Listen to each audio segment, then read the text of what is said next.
a sus colaboradores. Bueno, déjeme saludar como todas las mañanas al maestro Ricardo Sevilla, colaborador de la revista Polemón, colaborador de Regeneración MX y obviamente miembro de esta familia Sin Censura, para hablar precisamente de los esfuerzos internacionales para desacreditar, para ridiculizar, para golpear políticamente a Andrés Manuel López Obrador. ¿Qué intereses ocultos podría tener The Economist, la revista británica? Pues hay que hablar de eso con don Ricardo Sevilla. Ricardo, ¿cómo te va? Muy buenos días. Muy buenos días, querido Vicente. Buenos días a todo el público que nos ve y que nos escucha. Fíjate que The Economist tiene todos los elementos necesarios como para orquestar mafia, darwinismo social, y que tiene una historia absolutamente truculenta.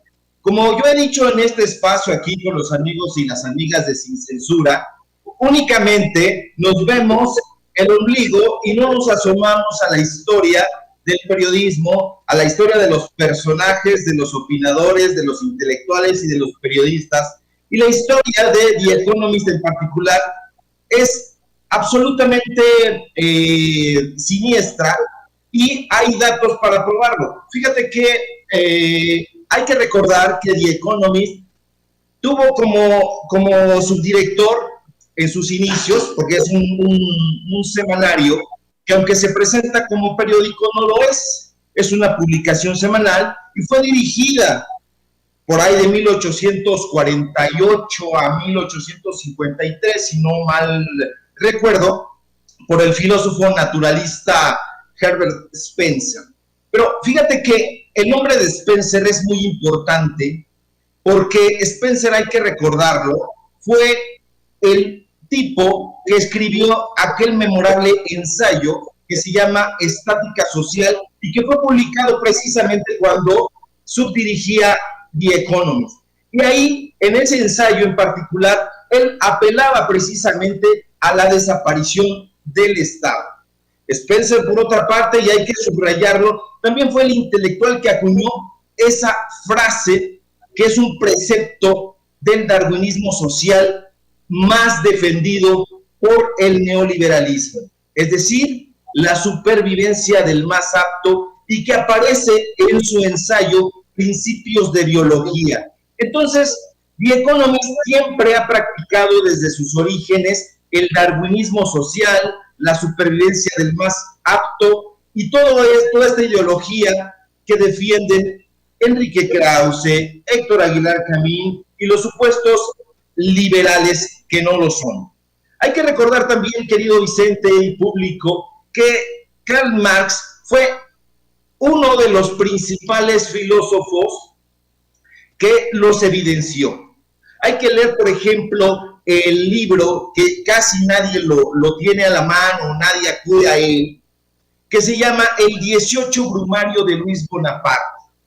En este ensayo en particular, habla sobre The Economist. Fíjate, habla sobre The Economist para analizar precisamente la figura de Luis Bonaparte, y dice que The Economist es el órgano europeo de la aristocracia financiera.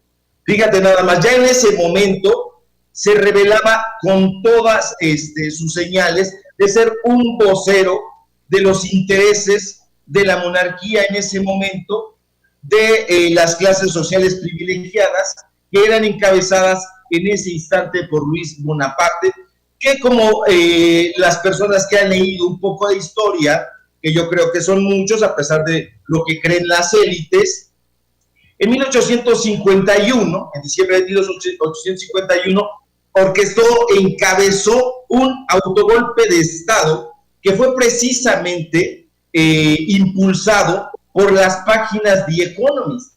Y ahí están, a mitad del ensayo de Karl Marx, todas las frases que recuperó, donde The Economist le llamaba ignorantes, incultas, estúpidas a las masas proletarias, y por otro lado hablaba de que se oponían estas masas proletarias incultas y estúpidas e ignorantes contra el ingenio, fíjate, contra el ingenio, los conocimientos, la disciplina, la influencia espiritual y los muchísimos recursos intelectuales que supuestamente tienen las elevadas capas sociales de la élite. Entonces, esto que vimos ayer, por ejemplo, de The Economist, caricaturizando al presidente López Obrador, no es un ejercicio nuevo, data desde siempre, este desprecio por el pueblo,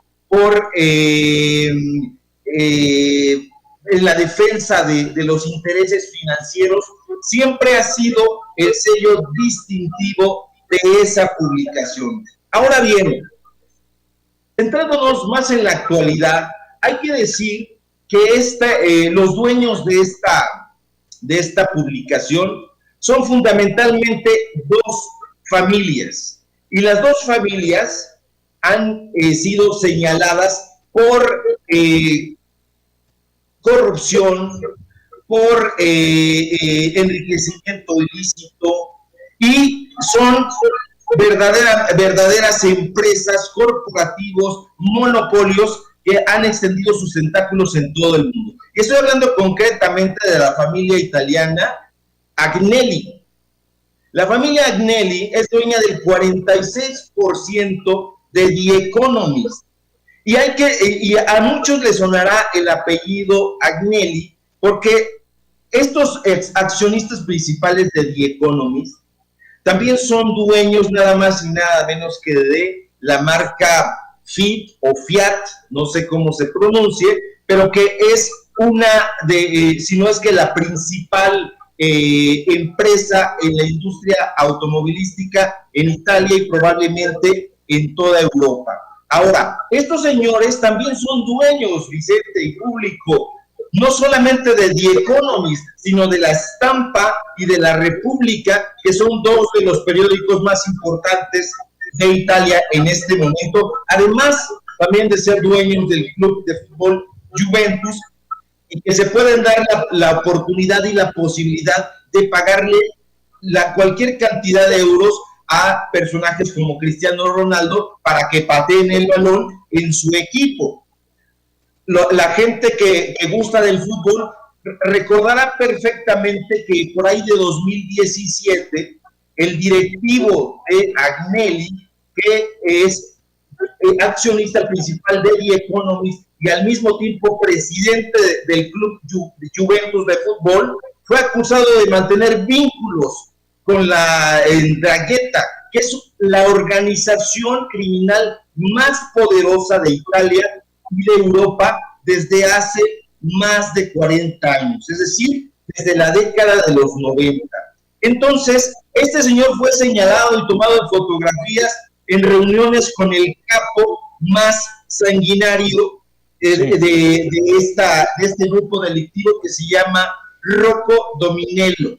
Entonces, este hombre que es accionista de The Economist se sentó con él para negociar la venta ilegal de entradas de su propio club de fútbol para que los revendieran a un superprecio entre la propia comunidad juventina. De tal suerte, este es un monopolio, Vicente, y hay que tenerlo muy en claro. Fíjate que una de las particularidades de The Economist, al menos eso es lo que dice en su carta de objetivos, es que no firman los reportajes ni los artículos de manera individual, sino que los firma de manera editorializada, es decir, tienen el soporte de la publicación. Sin embargo, aquí fue firmado y no solamente avalado por la publicación, sino que fue firmado por la editora en México. Y esa editora en México ayer dio una entrevista, ayer o anteayer, dio una entrevista en Bloomberg, El Financiero. Y los invito a que la escuchen, porque en esta entrevista le preguntan que por qué dice que el presidente es un mesías y por qué asegura que es falso mesías. Entonces, yo no me atrevo a citar las palabras de esta editora, que además, si entramos a su cuenta de Facebook, y los animo a que entren antes de que lo borre, ella retuitea a Broso, el payaso tenebroso, constantemente, pero además también retuitea todas las publicaciones de Valeria Moy, que es la directora del INCO, del que hemos estado hablando aquí. Entonces, por increíble que parezca, todos los caminos llevan a estas organizaciones de Claudio X González, de Enrique Krause, de Broso, y que esta editora está haciendo proselitismo contraviniendo todas las especificaciones que debe tener un periodista extranjero, un corresponsal. Ella está haciendo proselitismo político en este país. Entonces eso es gravísimo. Eso es gravísimo porque aquí muchos periodistas han sido acusados y señalados, cuando no hasta expulsados de este país, por hacer precisamente lo que esta editora en jefe está realizando. Entonces es muy grave lo que estamos observando, y yo invito a nuestro auditorio y a ti, querido Vicente, a que nos asomemos juntos y que señalemos qué es lo que está ocurriendo detrás de estos grandes monopolios que utilizan a los medios de comunicación como empresas publicitarias para catapultar sus negocios, su imagen y su ideología. Oye, mi querido Ricardo, y ya que nos estás planteando lo que está detrás de The Economist, ¿cómo viste la respuesta de Marcelo Ebrard? Marcelo Ebrard, que básicamente les dice desconectados de la realidad, desconectados de la gente de abajo, desconectados del pueblo, como la élite. Y básicamente dice Marcelo Ebrard, palabras más, palabras menos, que en las páginas de The Economist se expresa la visión de esos que se sienten cuasi tocados por Dios. Y es que tiene toda la razón. A mí me parece una respuesta magistral del canciller, porque yo no sé si él tenía conocimiento de quiénes estaban detrás del financiamiento de esta publicación, de este semanario, pero da la impresión de que sí, porque no se equivoca un ápice. En realidad, este semanario está creado, pensado para influir en el ánimo de una clase social privilegiada, precisamente por eso, porque está financiada por ellos, está financiada por la familia Agnelli, pero también por la familia Rothschild. Entonces, la familia Rothschild es la banquera, es un grupo empresarial añejo, vetusto, que ha tenido una relación con la nobleza y con el Vaticano brutal, que han explotado campos petroleros en Bakú, en Batum, en Rusia, que han favorecido a diferentes gobiernos europeos desde la década de los 80, que han financiado campañas políticas en diferentes países en Europa, que incluso, por ejemplo, hay que recordar que The Economist apoyó fieramente a Valéry Giscard, que fue presidente de 1974 al 81 en Francia, y que cuando llega François Mitterrand al poder, cuando sucede a Giscard, entonces en ese momento el gobierno socialista de François Mitterrand, a través de Pierre Mauroy, confiscan la Casa Rothschild en París precisamente por eso. Son una élite, benefician a los empresarios, tienen contratados a reporteros, editores, articulistas, columnistas, opinadores, conductores de noticias, para defender única y exclusivamente su causa, que es una causa absolutamente corporativa, empresarial, y que eso debería de encender las alarmas para que nosotros continuemos con esa atención centrada, como ya lo hemos venido platicando aquí, sobre los intereses que se esconden detrás de todas estas publicaciones y que incluye, por cierto, aquí como lo hemos dicho también, al Reforma, al Financiero, a Excelsior, y que detrás de ellos, de estos opinadores que salen con mucha vehemencia y carentes de datos históricos, a defender cualquier trapacería que sus jefes les manden. Oye, entonces, Ricardo, Economist no hace otra cosa más que eso, querido Vicente. Ricardo, para cerrar con este análisis que haces de este caso, también hay que mencionar, nos recordaba a Toño, me acaba de mandar la portada de ese entonces, que The Economist apoyó a George W. Bush en su guerra contra Irak, con su guerra mentirosa contra Irak. Y bueno, también preguntarte la respuesta que da el presidente Andrés Manuel López Obrador, quien asegura que la portada de The Economist, en el que lo señala como el falso Mesías de México, es majadera y mentirosa. Aseguró que se sintió, en tono de broma, importante, porque le dedicó el artículo principal y también señaló que le pareció normal que lo denostaran. Denunció que la revista está llamando a votar en contra de su proyecto, aunque dijo que él no va a Inglaterra a pedir que voten a favor de tal o cual candidato. ¿Cómo ves la respuesta del presidente Andrés Manuel López Obrador, Ricardo? A mí me parece que es certera y que tiene el magisterio de un presidente que se sabe votado y aprobado por la población mexicana.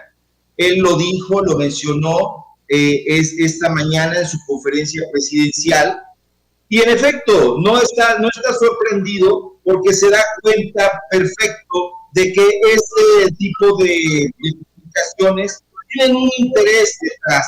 No hay, y es lamentable decirlo, periodismo en estos lugares. El periodismo está en otra parte. Desde hace mucho tiempo la objetividad, todo esto que nos enseñaban, hay que tener una voz ecuánime e investigar los hechos de manera neutral, no se aplican en estas publicaciones, porque desde el momento en que una firma está contratando a un periodista, ellos asumen que van a abanderar su causa y que si no lo hacen los van a correr.